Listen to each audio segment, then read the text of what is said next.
Hi, class. So this week, Unit 5, Sustainability.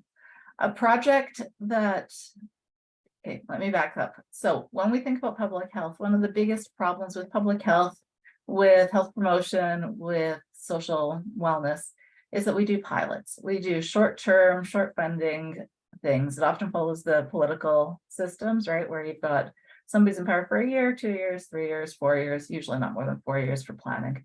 And so they've got this idea, it launches, you're going to do the program for a year, and then you're going to move on.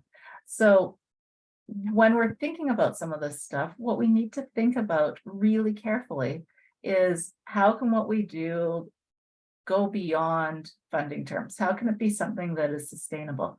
And there are lots of ways that things are sustainable and things that we need to kind of all have come into place for it to be sustainable. You have to have people who agree, partner, who have organizational capacities. We have to have people who think this is important. There needs to be stable funding. Sometimes that means that we need to think about how much things are going to cost. There needs to be an interest. And even when you think something is sustainable, sometimes it's not. For example, we see all the defunding of a lot of the 2S LGBTQ AIP plus programs, especially here in Saskatchewan, where I currently live.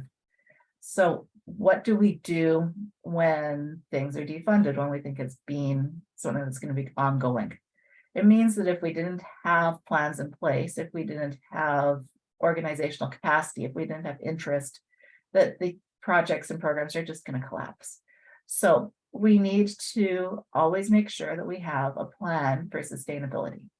And what you're doing, and I've talked a lot about like what you're doing, you're starting off with pilots, right? You start off with something small, tangible, that you can build on, you can show it works. That's one of the best ways to have sustainability, actually, is you start off small, and then you can always go back to small, right? If you start off big, it's harder to scale down, it's easier to scale up, and it's easier to scale up in the back. So it's another plus with starting small, but it really is a key part of sustainability. So your tools this week are fantastic. The things you're reading, it doesn't take long to read it. You've got some really great checklists and some really great things to look at. But one of the things you want to look at and think about is, does this work? Why will this work? Why did this work for my project? What doesn't make sense? You all have had jobs. You're all grown-ups. You're all professionals. So think about your own personal experience too. Would you use these tools or not? Would you use this approach or not? And kind of build on that. Think about your action plan through this. Sustainability needs to have an action plan. That's one of the key things. So you have 4 learning activities. I already did this video twice, and each time I talk way too long. So I'm trying to keep this short. The first one, you're going to be walking through and working through the toolkit from Washington University. It's a really nice checklist type of a thing. So think about it. Think about how it's useful for planning. Refer back over to your logic model. Then you're going to find a sustainability tool or framework. This brings you back to the activities you were doing in 631, where you took models. Sorry, my dog.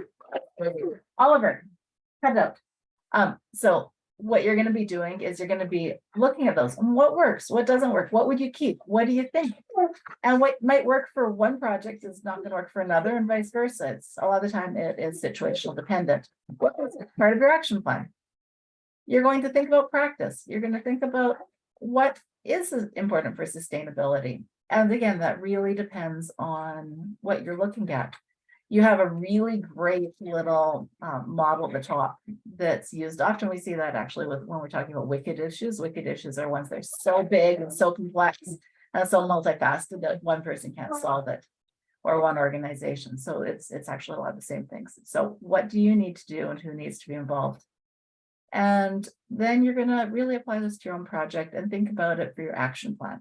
All of this is building into tools that will work for your action plan and having a chance to kind of share ideas back and forth. So, and it really is so key to have a sustainability plan. And that can look like all sorts of different things. It can look like dedicated space. For some of the work I do, it looks like capacity building. It looks like doing a lot of capacity building with community organizations. And when you finish that, when you think through that, when you think about like, okay, is this something that can still be used? Is this an app that's going to be updated? Is this a training module that's going to be updated, or is going to be free, or is like, think about all those things. and think about who's going to use it and how it's going to get paid for, and how you're going to get paid, because your brains are worth something too. And good luck. And hopefully we can talk about this together in a couple of weeks when we meet online. Hopefully, fingers crossed, we can all get together on Zoom, and nothing conspires to stop us from getting together.